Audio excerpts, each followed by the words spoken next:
Nah, saya rekam dulu. Ayo kameranya silakan. Rajes, Arya, Arya udah, Busri udah bilang di grup nih. Lampunya mati. Rajes, Darel, Adam, Fajar Zikri, Abrar. Ayo kameranya nyalakan. Ya, kita mulai. Bismillahirrahmanirrahim. Assalamualaikum warahmatullahi wabarakatuh. Robi sohli sodri wa yasiri amri wahlul uqdatam min lisani yafqahu qawli. Amma ba'du. Pertama-tama marilah kita panjatkan puja serta puji syukur kehadirat Allah Subhanahu wa taala, yang mana berkat rahmatnya kita masih diberikan kesehatan, kita masih diberikan kekuatan untuk bisa melaksanakan PJJ pada pagi hari ini. Kemudian salawat dan salam marilah senantiasa kita curahkan kepada Nabi besar Muhammad Sallallahu Alaihi Wasallam. Baik anak-anakku semuanya, mari kita mulai PJJ kita pada hari ini dengan membaca basmalah bersama-sama. Bismillahirrahmanirrahim. Oke, saya akan absen terlebih dahulu. Ale, ada nggak Alia? Alia izin Pak. Kemana Alia? Ada pengajian nikahan kakaknya. Oh iya. Araku? Dir, oke.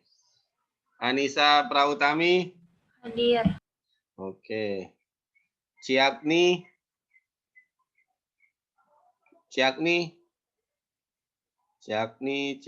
Belum ada. Kemudian Fauza? ada. Ada, oke. Fauza nanti ada kan pas pembukaan? Ada, Pak. Iya. Nggak ada kamu, nggak rame, Jah. Tepat. Oke, kemudian Alting, Ferdiansyah Alif. Ada, Pak. Ada, oke. Latifah. Ada. Oke.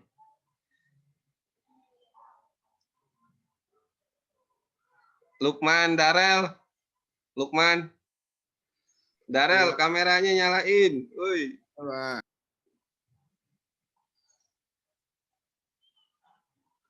Raihan Prima.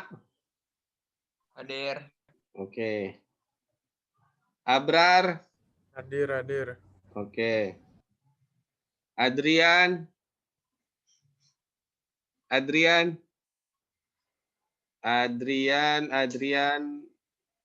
belum ada ya? Adrian belum ada. Fatan Raihan. Hadir. Fatan ada, oke. Kimi. Hadir. Oke, ada. Rajes. Hadir. Oke, Rajes lagi ada di Konoha. Rizky Sukardi. Hadir, oke. Sidik mana nih? Belum kelihatan. Sidik belum ada. Namira Putri. Ada, Pak. Ada, oke. Siti Laisya. Ada, Pak. Ada, oke. Rara Rahma Kirana. Hadir, Bapak. Ada, oke. Bila, Salsabila. Hadir Pak. Hadir, oke.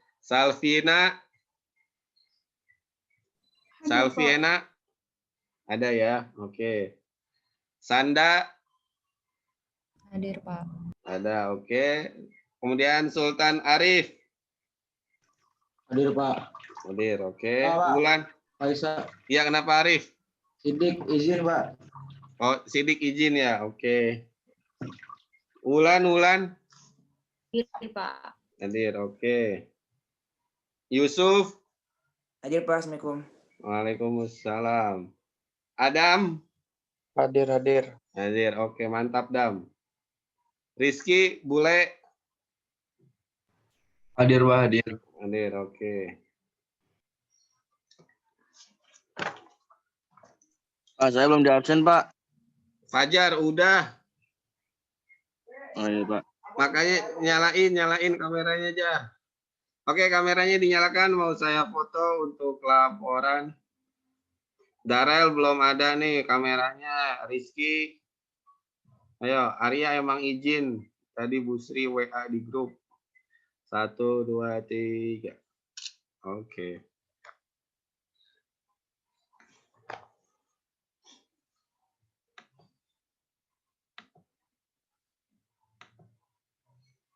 Silakan dibuka halaman 96.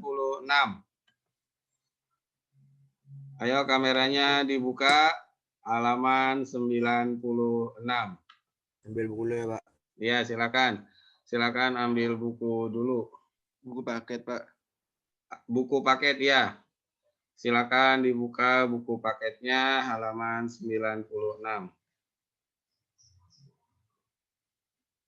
Ayo dibuka dulu.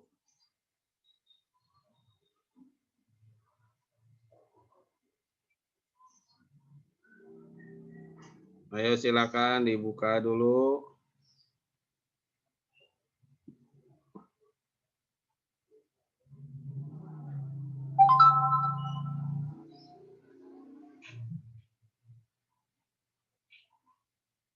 Halaman berapa, Pak? 96. Bab 3, kita masuk bab baru. Halaman 96. Saya izin toilet ya, Pak. Iya.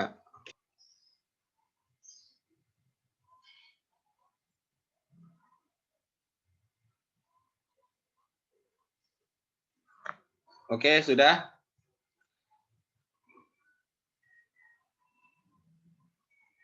Sebentar.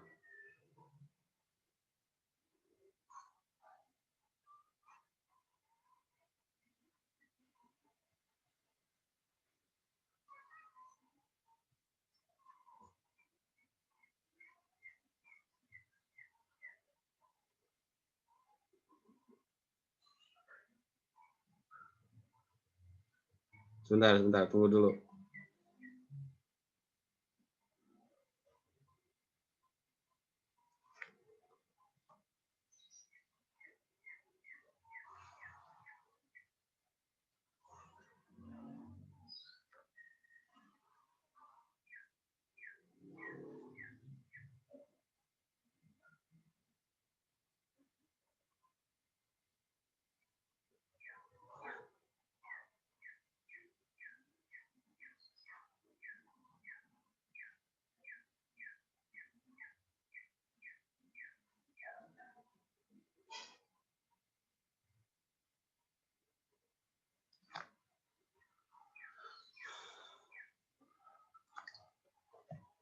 Oke, kita mulai. Kita akan membahas tentang pengaruh kemajuan iptek terhadap NKRI. Nah, di kelas 12 ini, di bab 3, ini adalah bab 3 yang akan nanti dijadikan bahan PAS. Jadi, terakhir PAS kita itu sampai bab 3 ini. Makanya tolong diperhatikan, tolong disimak. Ayo kameranya dinyalakan, ini kok pada mati. Masih pada ngantuk ya? Oke, di bab 3 ini kita akan membahas tentang pengaruh kemajuan iptek terhadap NKRI. Nah, di sini ada beberapa klausul ataupun ada beberapa hal yang memang harus dijelaskan. Pertama adalah kenapa di bab 3 ini kita membahas tentang pengaruh kemajuan iptek terhadap NKRI. Ternyata yang namanya perkembangan iptek saat ini itu banyak digunakan atau dimanfaatkan oleh remaja-remaja SMA sebesar atau seusia kamu, kelas 12. Contohnya saja, kamu di rumah pasti banyak sekali teknologi dan iptek yang dipergunakan dalam kehidupan sehari-hari. Seperti mungkin kamu punya iPhone yang terbaru, ataupun punya aksesoris yang menggunakan seperti kayak jam digital ataupun alat-alat teknologi lainnya. Jadi anak-anak remaja di usia kamu adalah yang paling sering mempergunakan iptek ini. Nah, kenapa dibahas di kelas 12? Karena ilmu pengetahuan dan teknologi iptek itu ibarat seperti pisau. Bisa dijadikan alat untuk kebaikan, bisa juga dijadikan alat untuk kejahatan. Kayak pisau kalau dibawa ke dapur untuk memotong sayuran, buah, daging, itu sangat berguna dan bermanfaat. Tetapi bisa juga dibawa ke arah kejahatan seperti nusuk orang, kemudian membegal, kemudian memalak dengan pisau itu. Nah, sama iptek juga. Iptek itu tergantung kitanya, mau dibawa atau dijadikan alat apa. Apakah alat untuk yang positif atau alat untuk yang negatif. Contohnya adalah handphone. Saya yakin semua anak-anak di kelas 12 IPS 3 lebih baik ketinggalan dompet daripada ketinggalan handphone. Bahkan kalau bisa tidurnya pun harus dengan handphone.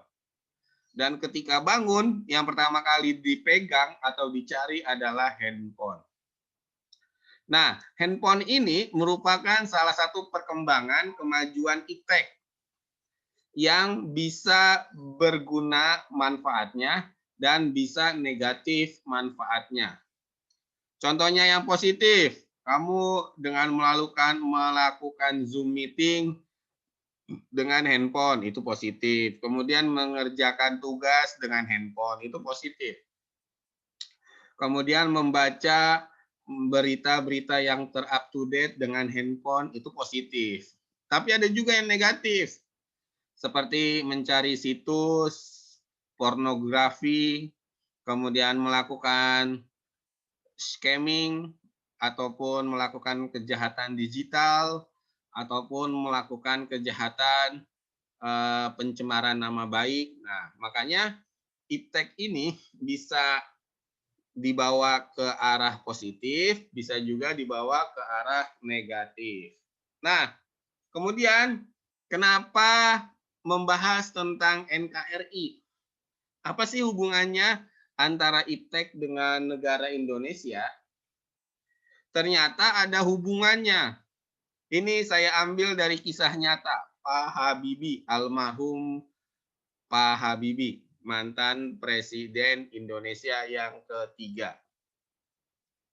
Jadi, almarhum Pak Habibie itu adalah orang jenius yang menemukan teori tentang sayap pesawat. Jadi zaman dahulu sayap pesawat terbang itu gampang sekali retak atau rusak karena kena angin, turbulensi. Tapi dengan teorinya Pak Habibie, maka sayap itu bisa lebih maksimal dan bisa semakin lebih mudah digunakan. Nah, saking jeniusnya Pak Habibie, sampai ada utusan dari pemerintah Jerman yang datang ke Pak Habibie. Mereka menawarkan agar almarhum Pak Habibie mau jadi warga negara Jerman. Semua fasilitas akan diberikan, dari mulai kebutuhan pokok, sandang, pangan, papan, dan lain-lain diberikan. Tapi karena almarhum Pak Habibie itu masih cinta dengan Indonesia, nasionalismenya masih tinggi, maka dia menolak. Nah, ternyata korelasinya atau hubungannya adalah nanti kamu kalau sudah jadi orang hebat atau sudah jadi sesuatu hal yang luar biasa, misalkan Fajar nemuin kacamata yang tembus pandang misalkan.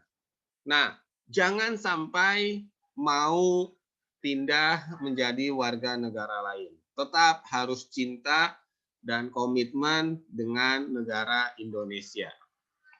Itu makna dari bab 3 ini. Yang berikutnya, hakikat IPTEK. IPTEK adalah akronim atau singkatan dari kata ilmu pengetahuan dan teknologi disingkat menjadi IPTEK. Jadi akronim itu artinya singkatan. Nah, IPTEK itu singkatan dari kata ilmu pengetahuan dan teknologi. Menurut Kamus Besar Bahasa Indonesia, kita akan membahas definisi. Mungkin kamu waktu kelas 11 masih ingat kan dengan kata-kata KBBI, Kamus Besar Bahasa Indonesia. Karena hampir di semua karya tulis ada atau membahas tentang KBBI ini, Kamus Besar Bahasa Indonesia. Menurut KBBI, ada pengertian ilmu, ada pengertian pengetahuan, ada pengertian teknologi, dan ada pengertian ilmu pengetahuan dan teknologi.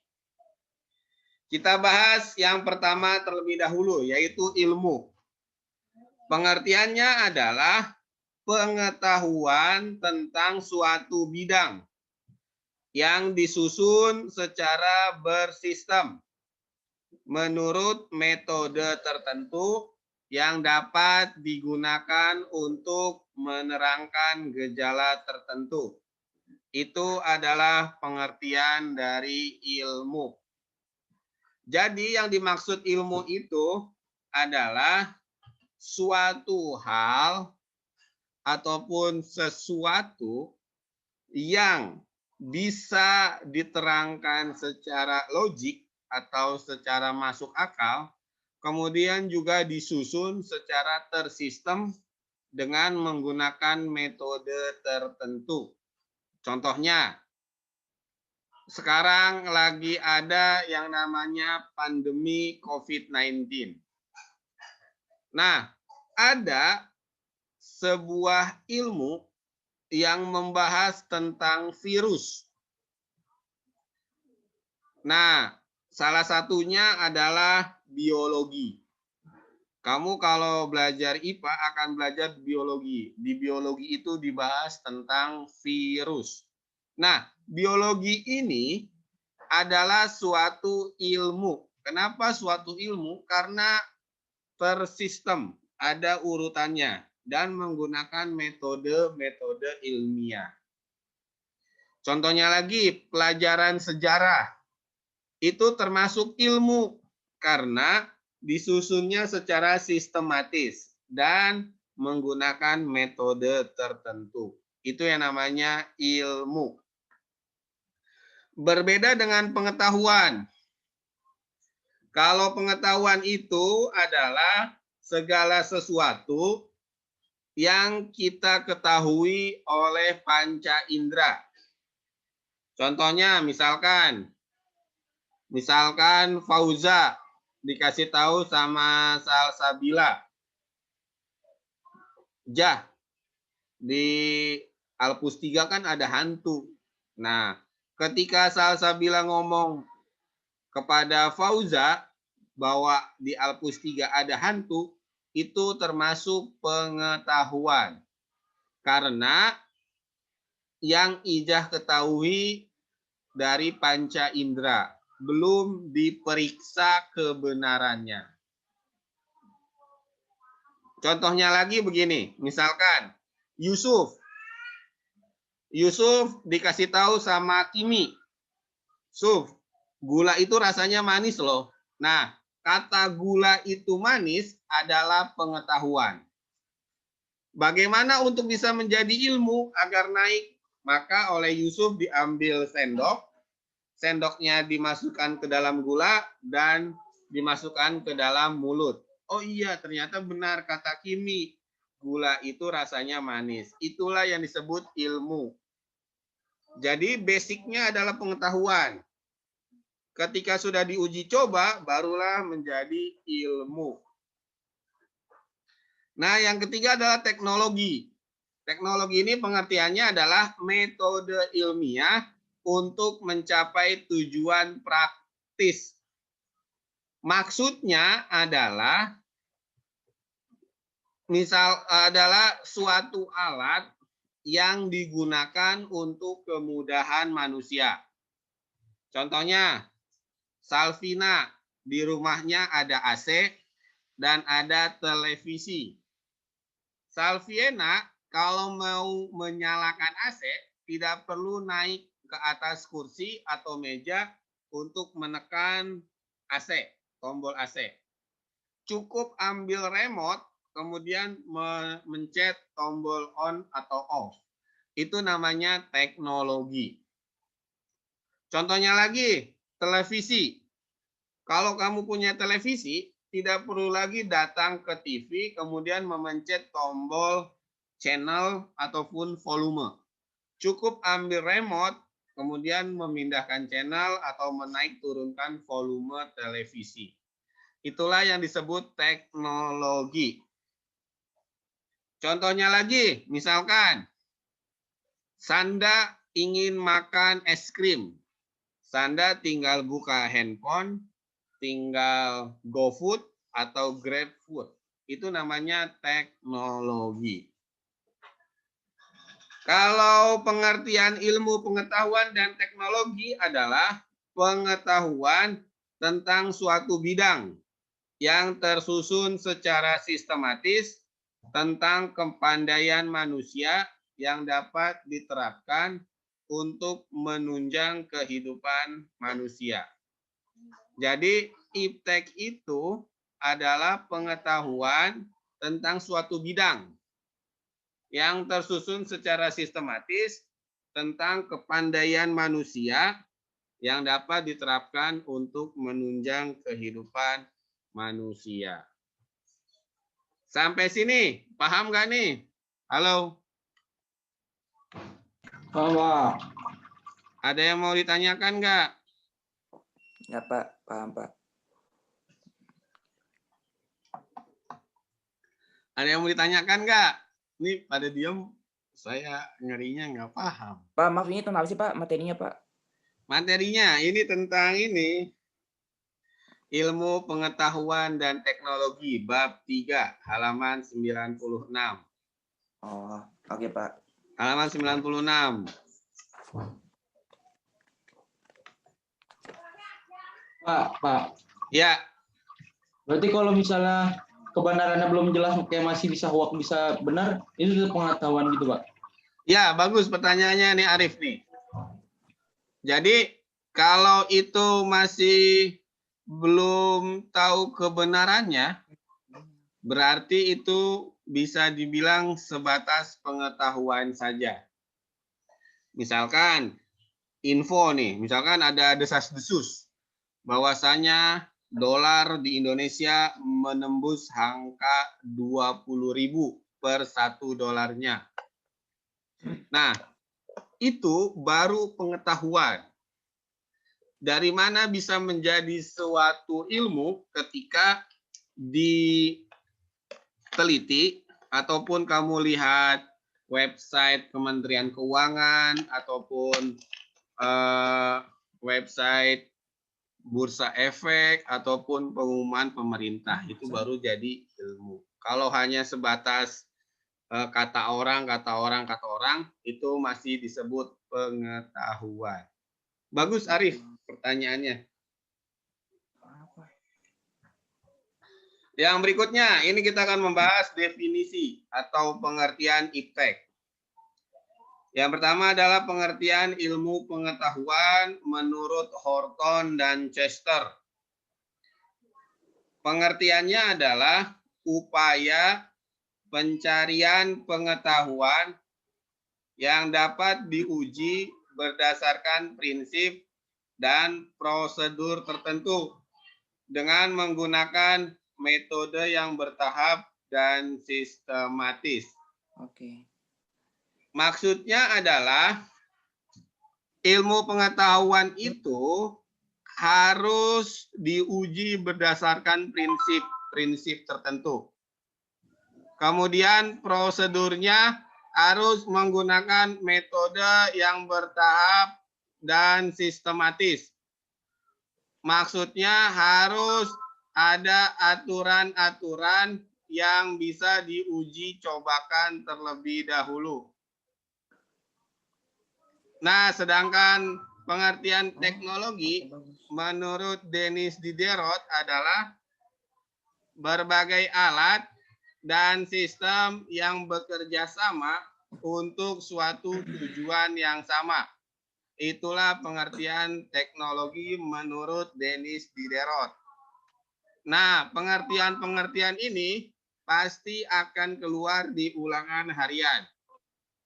Jadi, pengertian menurut Horton dan Chester, serta pengertian menurut Denis Diderot ini pasti akan keluar.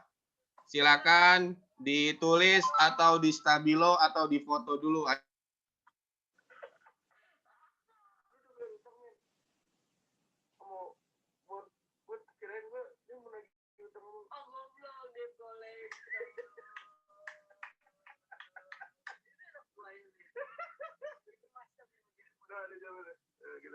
Kita keluar dulu nih. Halo. Halo. Mantap. Selamat pagi. Sudah difoto atau dicatat? Ini pasti keluar di ulangan. Ntar Pak. Oh, ya udah, silakan. Ayo,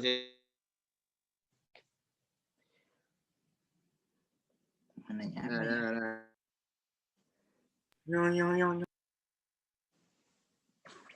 ya?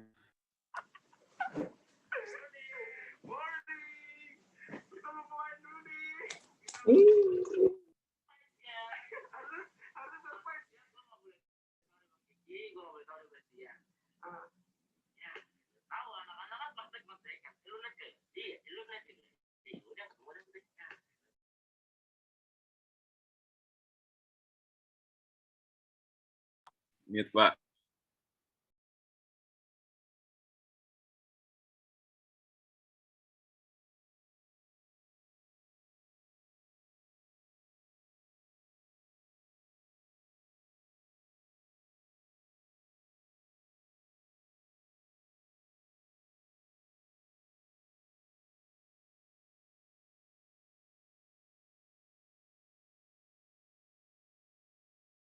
Oke, kita lanjutkan. Itu pengertian ilmu pengetahuan menurut Horton dan Chester dan teknologi menurut Denis Diderot.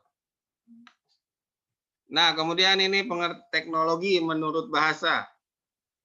Jadi, kata teknologi itu sebenarnya kata serapan. Jadi, orang Indonesia kalau ngomong kata teknologi, berarti itu sebenarnya adalah bahasa Inggris yang diserap atau diambil menjadi bahasa Indonesia. Itulah artinya teknologi menurut bahasa. Jadi kata teknologi tadinya berasal dari bahasa Inggris, kemudian diserap dan dijadikan menjadi bahasa Indonesia. Kemudian sebenarnya juga kata teknologi di bahasa Inggris pun diambilnya dari bahasa Yunani.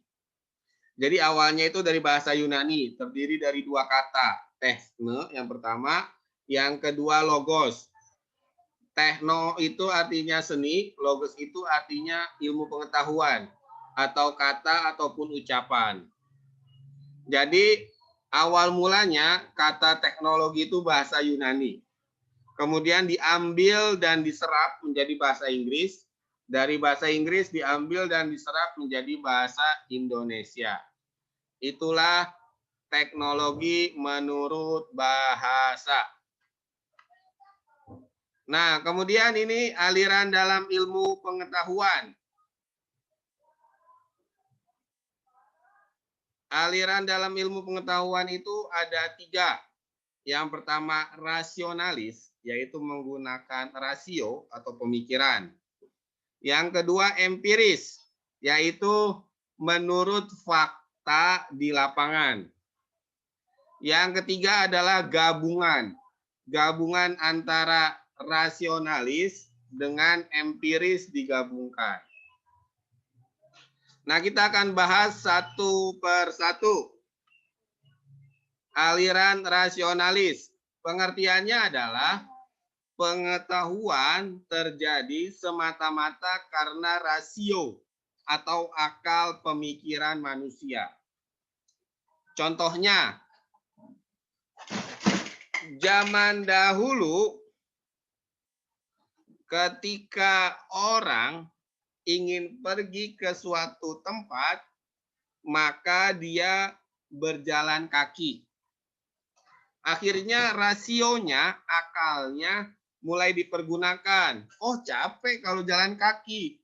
Akhirnya mereka menaiki kuda, unta, ataupun keledai. Oh, ternyata enak ya, kaki nggak capek kalau naik kuda, unta, atau keledai. Itu ilmu pengetahuan secara rasio. Akhirnya orang berpikir lagi, kalau naik kuda, waktu tempuhnya nggak cepat, lambat. Dan kemudian kuda pun membutuhkan makanan. Akhirnya orang menemukan sepeda. Nah, dari sepeda itu akhirnya menemukan motor, mobil, kereta, sampai kapal dan pesawat.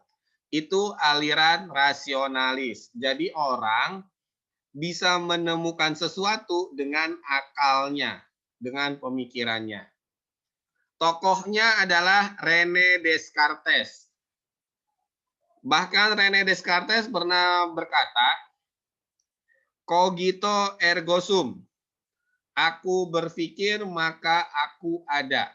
Jadi René Descartes ini adalah orang yang mau berpikir ataupun mau melakukan sesuatu apabila sudah bisa logis menurut pemikiran. Kemudian ada Baruch Spinoza, kemudian juga ada Gottfried. Nah, ini adalah definisi ataupun aliran rasionalis. Kemudian kita akan membahas aliran empiris. Nah, aliran empiris ini adalah suatu aliran yang menerapkan fakta di lapangan. Sesuatu hal bisa disebut suatu ilmu pengetahuan kalau sesuai dengan fakta di lapangan. Contohnya, kita bicara contoh nih. Orang zaman dahulu itu tidak tahu tentang hukum gravitasi. Gravitasi tahu kan? Gaya tarik-menarik bumi. Hukum gravitasi dipopulerkan oleh Isaac Newton.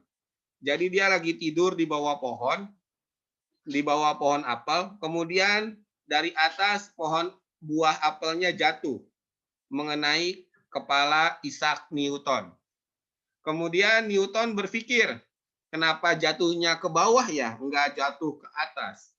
Akhirnya dia berpikir, oh ternyata faktanya ada yang namanya hukum gravitasi bumi.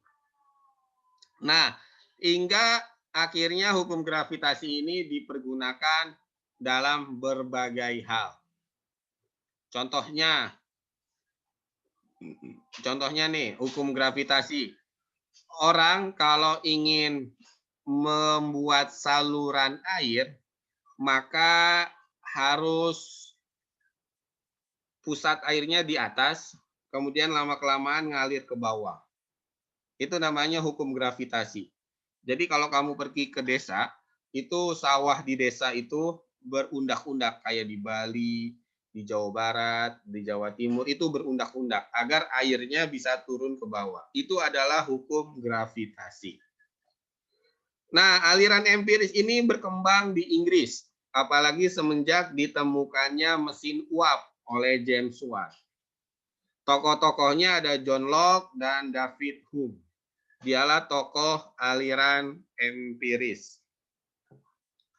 Nah, yang terakhir adalah aliran gabungan yang menggabungkan antara rasionalis pemikiran dengan empiris fakta di lapangan.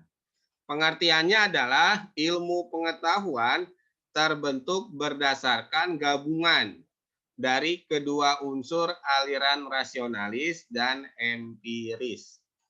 Contohnya nih, kayak sekarang, di dunia sedang ada pandemi COVID-19. Semua negara dan perusahaan obat sedang berusaha mencari vaksin atau obat untuk COVID-19. Nah, mereka menggunakan aliran gabungan. Mereka teliti dulu dengan teori ataupun akal mereka. Ketika sudah menemukan obatnya, tidak bisa langsung dijual, tapi harus diuji coba dulu. Disuntikan kepada relawan ataupun orang yang mau mencobanya.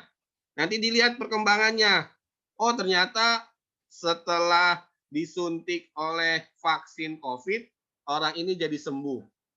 Berarti bisa dipasarkan dan dijual bebas. Kalau membahayakan, maka akan di-stop, dilarang beredar. Itulah aliran gabungan yang menggabungkan rasio dengan fakta di lapangan. Tokohnya adalah Immanuel Kant. Sampai sini, paham nggak nih? Paham, Pak. Ada yang mau ditanyakan nggak? Ayo, yang nanya kayak Arif dapat tambahan nilai PAK. Ayo.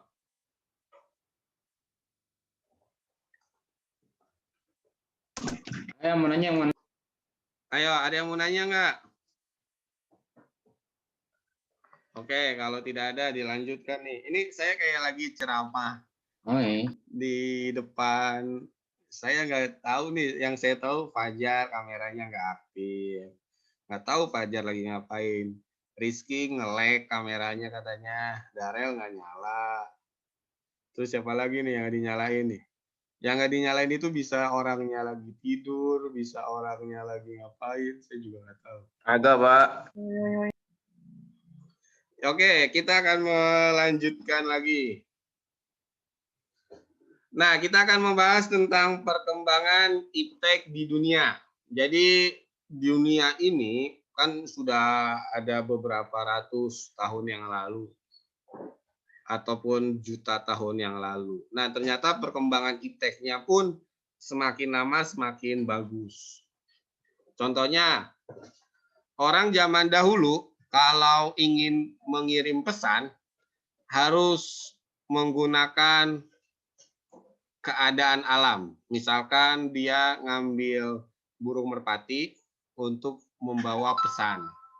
Ataupun dengan cara berteriak, ataupun dengan asap, ataupun yang lainnya. Akhirnya lama-kelamaan ditemukanlah surat, kantor pos. Dari surat itu ditemukanlah telegram.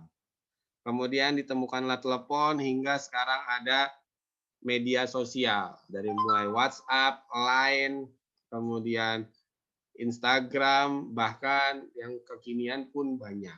Nah, itulah perkembangan iptek di dunia. Nah, sekarang kita akan membahas satu persatu. Sebelum abad ke-20, abad ke-20 itu sebelum ditemukannya mesin-mesin yang canggih, ataupun setelah revolusi industri. Yang pertama adalah sistem pertanian di Mesopotamia. Mesopotamia itu adalah sebuah wilayah yang sekarang ada di antara negara Iran dan Irak. Tepatnya di antara Sungai Tigris dan Efrat. Nah, orang Mesopotamia pada zaman dahulu adalah orang yang berhasil membuat sistem pertanian yang sampai sekarang masih dipergunakan. Contohnya seperti cara menanam, kemudian cara membuat irigasi, kemudian cara menghitung waktu panen. Nah, itu sistem pertanian yang pertama kali dibuat oleh orang-orang Mesopotamia hingga akhirnya sekarang berkembang menjadi sistem pertanian yang modern. Contohnya kayak di Belanda. Di Belanda, mereka menanam sayur tidak di tanah, tapi menggunakan hidroponik. Menggunakan hidroponik, yaitu menanam dengan medianya bukan tanah. Yang kedua, mesin cetak Johannes Gutenberg. Ini pun adalah ilmu pengetahuan yang berkembang. Jadi zaman dahulu orang kalau ingin membuat sebuah buku, itu harus dicatat satu semuanya. Nah, dengan ditemukannya mesin cetak ini, tidak perlu mencatat, cukup dimasukkan, contohnya, kemudian nanti dia akan diproses sendiri oleh mesin. Yang tadinya harus ditulis total, bisa memakan waktu berbulan-bulan, dengan mesin cetak ini hanya membutuhkan waktu beberapa minggu saja. Kemudian ada revolusi industri, itu pun salah satu penemuan iptek pada abad sebelum ke-20. Kemudian abad ke-20, yang paling terkenal adalah komputer dan internet. Itulah iptek yang update saat ini. Nah, komputer dan internet awal mulanya adalah dari transistor, kemudian serat optik, kemudian ditemukanlah komputer dan internet. Nah, kalau di Indonesia, perkembangannya sebelum abad ke-20, ada yang namanya sistem terasering. Kamu kalau ke wilayah Jawa Barat, di desa-desa, Jawa Tengah, di desa-desa, Jawa Timur, di desa-desa, ataupun di Bali, itu ada namanya subak atau terasering. Jadi sawahnya itu berundak-undak. Nah, terasering atau subak ini sudah menjadi warisan dunia dan sudah diakui oleh UNESCO sebagai warisan non-benda dari Indonesia. Kemudian ada sistem navigasi bintang, seperti para pelaut kalau ingin berlayar zaman dahulu tidak membawa kompas karena belum ketemu. Dia cukup lihat bintang. Rasi bintang utara, rasi bintang selatan. Hampir sama kayak Moana, film Moana. Kemudian ada tradisi membatik yang sampai sekarang pun batik menjadi warisan dunia yang diakui punya Indonesia. Nah, waktu abad ke-20 ini lebih dipengaruhi oleh suasana penjajahan. Contohnya, kamu mungkin pernah tahu Kebun Raya Bogor. Itu merupakan kebun biologi yang paling komplit di dunia pada waktu masa penjajahan Belanda. Jadi orang Eropa kalau ingin meneliti tumbuh-tumbuhan, pasti datangnya ke Kebun Raya Bogor. Kemudian sekarang kayak pesawat terbang. Indonesia pada masa Pak Habibie itu bisa membuat pesawat terbang. Bahkan negara-negara di Asia Tenggara belum mampu membuat pesawat terbang. Tapi Indonesia sudah bisa. Namanya pesawat N250 Gatot Kaca. Dari mulai awal desainnya sampai proses pengerjaan itu full 100% buatan Indonesia. Tapi sayang, sekarang belum ada lagi yang bisa meneruskan seperti Pak Habibie. Kemudian ada sistem komunikasi kayak satelit Palapa, kayak gitu. Kemudian sistem persenjataan kayak kita sudah bisa membuat tank Anoa. Kemudian ada senapan dan lain sebagainya. Nah, ini lembaga ilmu pengetahuan di Indonesia. Coba saya mau nanya nih. Saya nanya ke siapa ya? biar pada nggak diem-diem aja. Saya mau nanya ke Raihan Prima. Iya, Pak. Apa kepanjangan dari LIPI yang nomor 1 nih, 23 Agustus tahun 67? Apa kepanjangan dari LIPI? LIPI.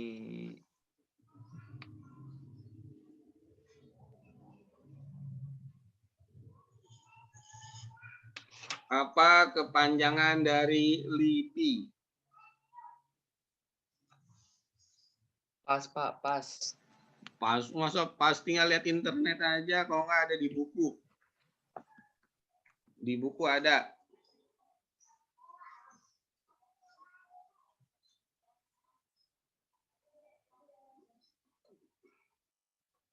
Ayo Raihan, apa kepanjangan dari LIPI? Lembaga Ilmu Pengetahuan Indonesia. Lembaga Ilmu Pengetahuan Indonesia. Oke, good job, bagus. Yang berikutnya, saya mau nanya ke siapa nih? Rizky Soekardi. Rizky, Kiki. Apa? Kiki, apa kepanjangan dari 8? Yang nomor 3 nih, 8. Apa? Apa kepanjangan dari 8?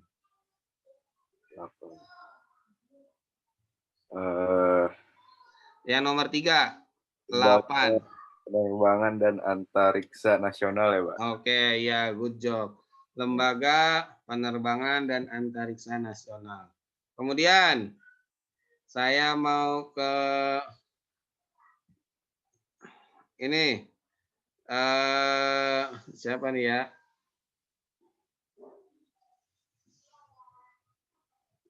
Namira.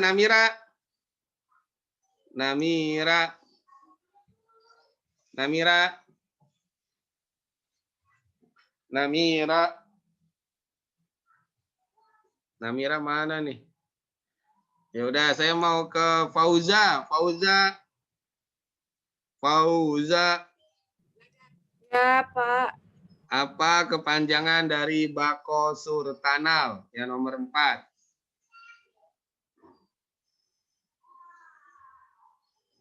Yang nomor 4, apa kepanjangan dari Bako Surtanal?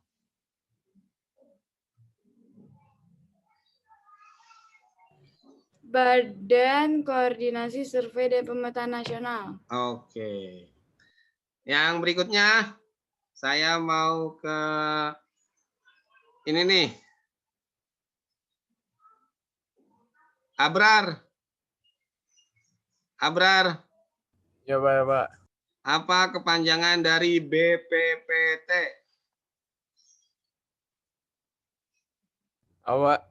Apa kepanjangan dari BPPT yang nomor 5 nih? Ini bukan Pak, Badan Pengajian dan Penerapan Teknologi. Iya, betul. Badan Pengkajian dan Penerapan Teknologi. Oke, sudah jam 8.30. Ini ada tugas, hanya 2. Silakan dijadikan PR. Ayo silakan difoto. Sebutkan 5 nama penemu di dunia dan hasilnya. Terserah boleh apa aja. Kemudian 5 penemu di Indonesia dan hasil temuannya. Boleh foto ya, Pak? Iya, boleh difoto atau ditulis. Pak, terus ntar kirim ke mana, Pak? Ke WA. WA saya biasa. Ya, Pak.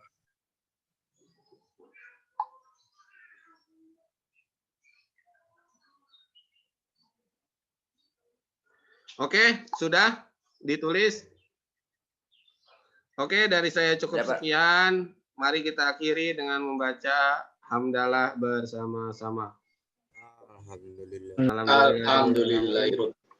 Terima kasih. Wassalamualaikum warahmatullahi wabarakatuh.